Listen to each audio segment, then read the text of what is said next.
Hello ji, how are you? This is Dinesh Sharma in physics की बात।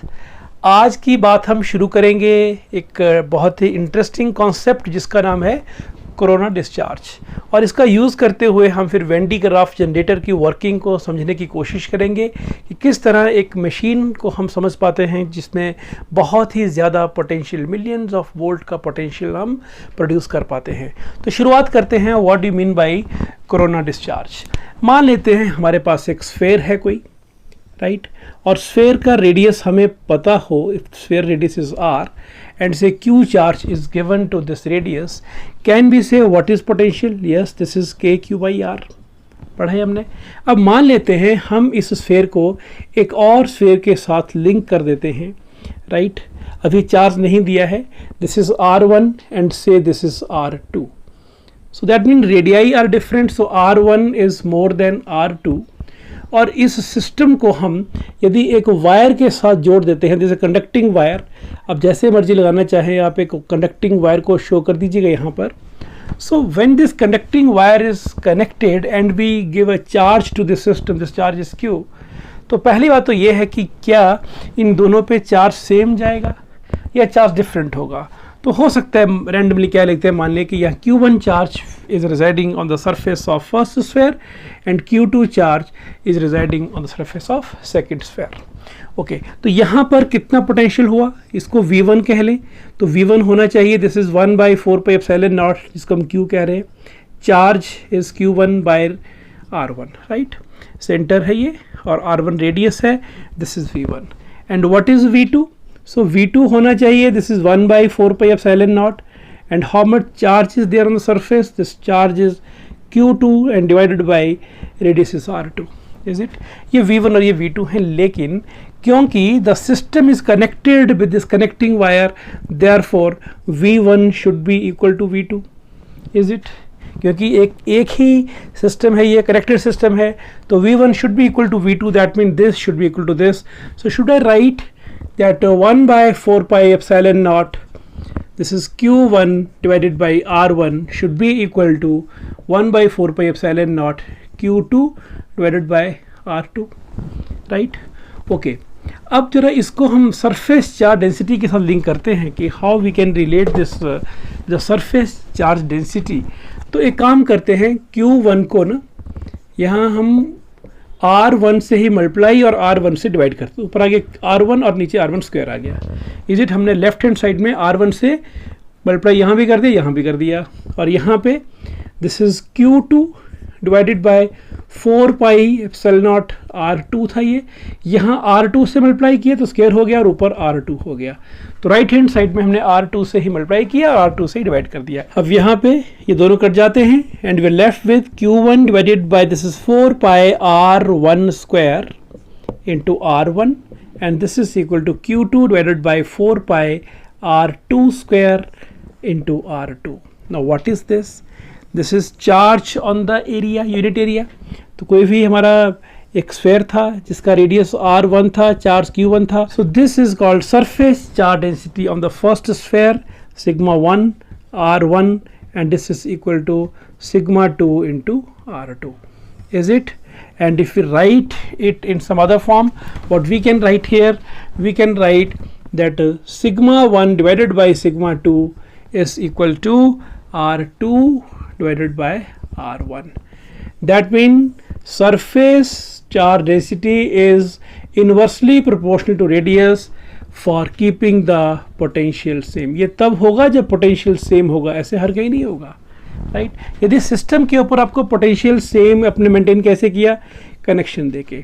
So if the same potential has to be maintained here, then surface charge density should be inversely proportional to R, is it?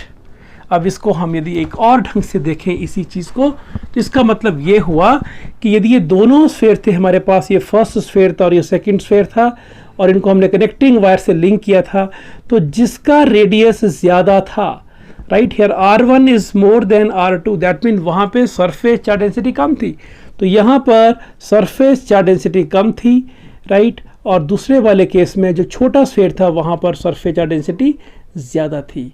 सो इस तरह से we can relate the surface charge density with the radius. अब हम यहाँ पे एक ऐसा conductor देखते हैं जो सिमेट्रिक नहीं है, जिसका surface area is not symmetric, कहीं से वो उसका रेडियस ज़्यादा है और कहीं से पॉइंटेड है, तो क्या होगा वहाँ पर, क्या सरफेस चार्ज डेंसिटी यूनिफॉर्म होगी कि नहीं। तो यहाँ से हमें लग रहा है डिस्कशन से कि नहीं, यूनिफॉर्म नहीं होगी। तो क्या होगा, मान लेते हैं कि इसका जो ये वाला पार्ट है left part, this is just like the bigger sphere और this is just like a smaller sphere and which are connected together. तो इसमें कुछ पार्ट जो होंगे वहाँ पर सरफेस चार्ज डेंसिटी बहुत ही ज़्यादा होगी। हमने क्या देखा अभी कि जहाँ पर रेडियस कम है वहाँ पर सरफेस चार्ज डेंसिटी बहुत ही ज़्यादा होगी। तो यहाँ पर काफ़ी ज़्यादा सरफेस चार्ज डेंसिटी हो जाएगी, लेकिन जो फ्लैट वाले पार्ट है वहाँ पर थोड़ा सा सरफेस चार्ज डेंसिटी कम होगी। फ्लैट पार्ट्स में कम क्यों है, क्योंकि वहाँ पर रेडियस ज़्यादा होगा। और जैसे जैसे हम यहाँ पर टुवर्ड्स क्लोज आते जा रहे हैं, टुवर्ड्स स्मॉलर, तो सरफेस चार्ज डेंसिटी यहाँ पर हमारी बढ़ती जा रही है।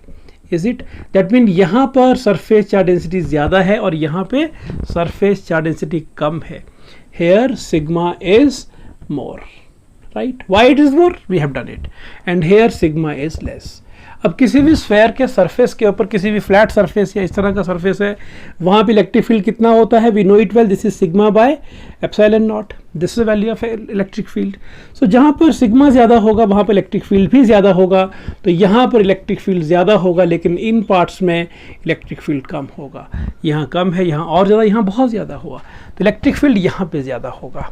Is it? So this is a relation for electric field. So we can tell कि here electric field is more. E is more here, and you can mention anywhere here. Here E is less. अब इससे क्या होने वाला है, यदि यहाँ पर इलेक्ट्रिक फील्ड ज़्यादा होगी, दैट मीन्स यहाँ पर ज़्यादा चार्ज इकोमुलेट हो गए हैं, फील्ड ज़्यादा है, तो जो आसपास की एयर है ना उसको ये आयोनाइज कर देंगे, राइट। ज़्यादा इलेक्ट्रिक फील्ड होने से आसपास की एयर का इलेक्ट्रिकल ब्रेकडाउन हो जाएगा।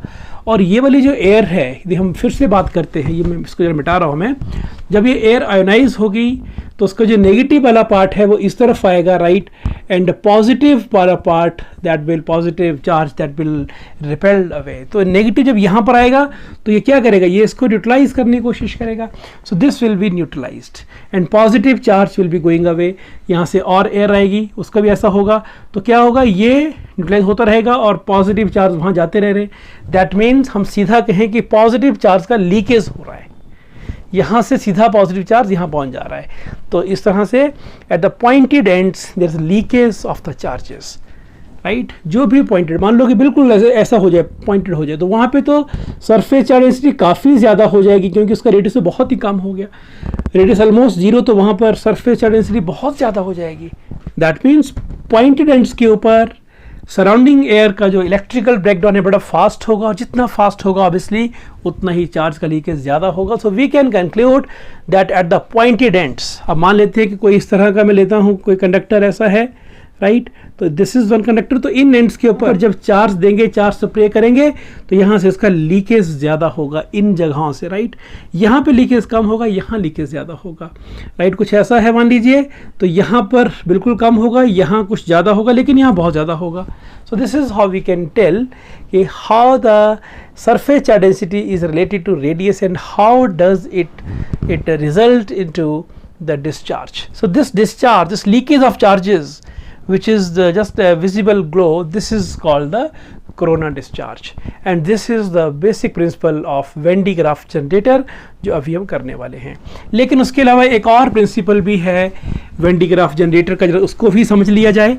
वो क्या है कि मान लेते हैं कि हमारे पास यदि एक कोई स्फेयर है, राइट, मान लेते हैं इसका पोटेंशियल 50 वोल्ट हमने मेंटेन किया कुछ चार्ज देके, और इसको हमने एक स्फेरिकल शेल में डाल दिया, right, this is spherical shell, और मान लें स्फेरिकल शेल का पोटेंशियल 60 वोल्ट है, इज इट। तो चार्जेस का फ्लो कहाँ से कहाँ को होगा, यहाँ चार्ज जितना मर्जी है, मान लो दिस इज Q2, इसको Q1, इसको Q2 कह लेते हैं। क्वेश्चन इज कि when these are connected, right, ऐसे कर दीजिए कनेक्ट इसको, या फिर ये शेल के अंदर आप स्फेयर को ऐसे टच कर दीजिए यहाँ पर, राइट। तो क्वेश्चन ये है कि यदि यहाँ पर चार्ज Q1 है, यहाँ पर चार्ज Q2 है, तो ऑब्वियसली बाहर वाले शेल का रेडियस ज़्यादा है, इसका रेडियस कम है। तो यहाँ पर प्रश्न ये है कि चार्ज का जो फ्लो होगा उसका डायरेक्शन क्या होगा, बाहर से अंदर को कि अंदर से बाहर को होगा, क्या बोलते हैं आप। तो यहाँ पर देखिए ये शेल है, इसके सरफेस के ऊपर जो पोटेंशियल होगा that will be equal to KQ/R if R is a radius, right, और यहाँ पे Q2 है। Is it. और यहाँ पे कितना पोटेंशियल होगा, चलो इसको मैं V2 कह लेता हूँ, यहाँ V1 है, this is KQ, what is Q, Q1 and radius इसका मान लेते हैं R1 है, तो ये R1 हो गया। तो यहाँ तो पोटेंशियल यही होगा, राइट, लेकिन इधर पोटेंशियल कितना होगा, यहाँ जो पोटेंशियल होगा दैट विल बी, हमने क्या पढ़ा था, किसी भी शेल के अंदर जो इनर पार्ट होता है वहाँ पर everywhere potential is same and that is equal to surface potential. तो यहाँ पर जो पोटेंशियल होगा वो 50 की बजाय 110 हो जाएगा, ये भी यहाँ पर शो होगा। तो ये 110 वोल्ट और ये 60 वोल्ट, तो ऑब्वियसली यहाँ से बाहर की तरफ को चार्ज का फ्लो होगा। तो इस तरह से जब भी एक कोई स्फेयर को आप एक शेल के अंदर डाल देते हैं तो और उनको कनेक्ट कर देते हैं, तो जो flow of the charges that is always from the inner sphere to the outer shell, क्योंकि ये 50 वोल्ट प्लस 60 वोल्ट, तो ये 110 वोल्ट इसका बनेगा पोटेंशियल, बाहर वाले का 60 वोल्ट होगा। तो इस तरह से they will be flowing outward and we can also show it mathematically. Try करिएगा इस चीज़ को आप मैथमेटिकली शो भी कर सकें। So after this basic discussion, now let us move to the theory of Van de Graaff generator. This generator was designed by mister Robert Van de Graaff in year 1929, and this is a special purpose device, special purpose machine which can produce a potential of the order of 10 raised power 7 volt. Imagine this is a huge potential. So this machine which is capable of producing such a high potential of the order of 10 raised power 7 volt is called Venn digraph generator, and this is based on two principles. And you know all the theory of this generator, because first point of its principle is corona discharge. So what I am discussing now, I am discussing principle of Venn digraph generator. So first principle is corona discharge. This states that whenever there is a conductor with pointed ends, then the leakage, discharge of the charges takes place at the pointed ends, right? Electrostatic discharge, it always takes place at the pointed ends where the radius is less. हमने पहले कहा था ना, as sigma is inversely proportional to R. So where there is less R, charge density will be more, electric field will be more, so obviously the discharge will be more at the pointed locations on a conductor. And second theory says, second point of the its principle says that suppose there is some hollow conductor and which is in touch with some another conductor, right? This may be of any shape. Let me say this is of this shape, any shape it can be. So if some charge is there, this charge will shift from the inner conductor to the outer conductor. However high the potential of the outer conductor is, however high the charge stored on the outer shell is, the charge will always the charge will always transfer from the inner conductor to the outer shell. Is it clear? So next is its construction. तो आइए when digraph generator के design को समझते हैं एक diagram की help से, and how does it work. So construction and working in fact. तो यहाँ पर एक हमारे पास एक हॉलो स्फेयर है जिसका radius can be a few metres, and this is supported on some insulating support stand, right. इसलिए इंसुलेटिंग ताकि यहाँ कोई यदि चार्जेस हों तो वो कहीं लीक ना कर जाए, कहीं आगे फ्लो ना कर जाए। So this is one insulating stand कह लीजिए, इसको सपोर्ट कह लीजिए, काफ़ी ऊंचा होगा भी, of the order of few metres, right, okay. And इसके सेंटर के ऊपर हमने एक pulley, there is pulley which is movable pulley, और यहाँ कन्वेयर बेल्ट लगाने के लिए हमने एक और पुली और यहाँ पर इमेजिन की। So let this is our a is our outer sphere, this is pulley P1, this is pulley P2, and this pulley P2 is connected to this pulley how by some conveyor belt. कोई एक silk का कोई एक belt हो सकता है ताकि यदि एक पुली घूमे तो दूसरी भी साथ में घूम जाए। और इस पुली P2 को हमने हैंडल डिमॉन्स्ट्रेशन पर्पस के लिए we can rotate with handle, तो घुमाएंगे इसको तो क्या होगा, ये सारा सिस्टम ऐसे घूमना शुरू कर देगा। और हम यहाँ पर कोई एक मोटर लगा सकते हैं, उससे ये पुली लगातार घूमेगी, तो ये कन्वेयर बेल्ट हमारी लगातार इस तरह से मोशन में आती रहेगी। Is it clear? और साथ में यहाँ पर कन्वेयर बेल्ट के जो ये लोअर एंड है जहाँ पुली, इस पुली के पास में हमने एक कंडक्टर रखा इस तरह से, लेकिन कंडक्टर किस तरह से है, दिस इज़ कॉम शेप्ड, ताकि इसके जो एंड्स हैं ये पॉइंटेड हैं। और इसको हमने लिंक किया बहुत ही एक हाई पोटेंशियल के साथ, this is of the order of 10 raised power 4 volt. तो ये हाई टेंशन बैटरी से हमने यहाँ पे लिंक किया है इसको, उससे यहाँ पर बहुत ज़्यादा ये चार्जेस जब आएंगे तो चार्जेस स्प्रे करेगा यहाँ पर लीकेज के थ्रू, क्योंकि पॉइंटेड एंड्स है ना ये, तो यहाँ पर चार्ज का स्प्रे होगा ना, क्योंकि हमने क्या कहा था पॉइंटेड एंड्स जो होगा आसपास के एयर को आयनाइज करेगा, नेगेटिव यहाँ खींचेगा and it will spread the positive charges, उनको रिपेल कर देगा।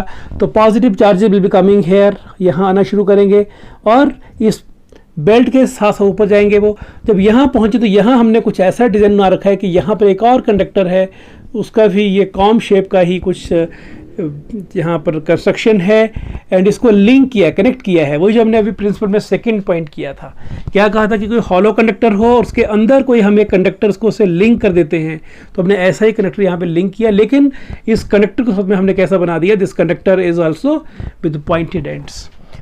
और जब ये चार्जेस इस सिल के बेल्ट के साथ पहुंचते पहुंचते जब यहाँ अपर पुली के पास पहुंच जाएंगे, जो कि स्पेयर के इस शेल के सेंटर के पास में है, तो क्या होगा, क्योंकि यहाँ पर बहुत ज़्यादा चार्जेस पहुंच गए, तो बीच का जो एयर होगा ये भी आयोनाइज होगा, ये एयर कंडक्टिंग बन जाएगा और negative charges will be coming towards the belt और पॉजिटिव विल बी रिपेल, तो पॉजिटिव है यहाँ पर पहुँच जाएंगे और ये इनको बाहर भेज देगा, राइट। तो क्या हो रहा है, नेगेटिव चार्ज टुवर्ड्स बेल्ट जा रहे हैं, उसको वो न्यूट्रलाइज करें, लेकिन जो पॉजिटिव चार्ज है बाहर जा रहे हैं। तो क्या ऐसा कहते हैं कि जो बेल्ट के चार्जेस हैं वही बाहर चले जा रहे हैं? हो क्या रहा है, फिर देखिए ये बेल्ट है, यहाँ पर पॉजिटिव चार्जेस हैं, बीच का जो एयर है उसका negative charge is coming towards this, इसको न्यूट्रलाइज कर रहा है, और उसका जो पॉजिटिव पार्ट है that is repelled by this and that is attracted towards this com, वो यहाँ पहुँच जाता है वो। और ये कॉम के कनेक्ट है यहाँ पर आउटर स्फीयर के पास। हमने सेकंड पॉइंट कहा था कि किसी शेल के अंदर में जब कोई कंडक्टर होता है तो सारे का सारा charge it flows from the inner to the outer sphere. उससे क्या होता है, यहाँ पर हो गया न्यूट्रलाइज, तो यहाँ पर चार्ज खत्म हो गया और वो चार्ज कहाँ अपेयर हो रहे हैं, वो बाहर जाके अपेयर हो रहे हैं, इज इट। तो हम ऐसा कह सकते हैं कि ये वाले चार्ज यहाँ चले गए, तो धीरे धीरे क्या होगा, ये जो स्फीयर होगा this acquires more and more positive charges. एक राउंड हुआ, फिर ये वापस आया, फिर सेकेंड राउंड में और चार्ज आए, करते करते ये बहुत ज़्यादा चार्ज इकट्ठे हो जाएंगे, जिसका लिमिट क्या होगा, only dielectric strength of the air. क्योंकि जब dielectric strength of the air का लिमिट रीच होगा उसके बाद ये चार्ज ट्रांसफ़र नहीं हो पाएंगे। लेकिन इसकी बात बाद में करते हैं, लेकिन तब तक after every round more and more charges are being given to this sphere, right, and this is producing a very very high potential. और इस हाई पोटेंशियल को हम यूज़ करेंगे, तो यहाँ पर हम क्या करेंगे, यदि इस जगह पर हम कोई एक डिस्चार्ज ट्यूब रख देते हैं मान लीजिए, राइट, जहाँ पर इधर पॉजिटिव चार्जेस हों, right, and this tube is long enough, और यहाँ मान लेते हैं कोई एक टारगेट है कोई, तो जब ये बहुत ज़्यादा पोटेंशियल हो जाएगा तो ये इसको, इस पॉजिटिव चार्ज को रिपेल करेगा and this charge can strike here and we can trigger some nuclear reaction, right. तो इस तरह से हम क्या देख रहे हैं, बहुत ज़्यादा पोटेंशियल मेंटेन करने से इसने पार्टिकल को एक्सेलरेट कर दिया। तो प्रोटॉन्स हो गए या फिर न्यूट्रॉन्स हैं, अल्फा पार्टिकल्स हैं, such positively charge particle, they can be accelerated by using this discharge tube. तो इस तरह से जो चार्ज पार्टिकल होंगे इनकी energies can be up to 10 mega electron volt, huge energies. जो भी हम पार्टिकल यहाँ से एक्सीलरेट करेंगे उनका इतना ज़्यादा एनर्जी हो सकता है। आइए बात करते हैं कि हम क्या कह रहे थे डाइलेक्ट्रिक स्ट्रेंथ के बारे में। हमने ये अभी कहा कि इसके आसपास का जो ये जो स्फीयर है, इसका outer part that has air. अब एयर का डाइलेक्ट्रिक स्ट्रेंथ इज 3 × 10⁻⁶ वोल्ट पर मीटर। दैट मीन इस इलेक्ट्रिक फील्ड से ज़्यादा फील्ड होगा तो एयर विल आयोनाइज।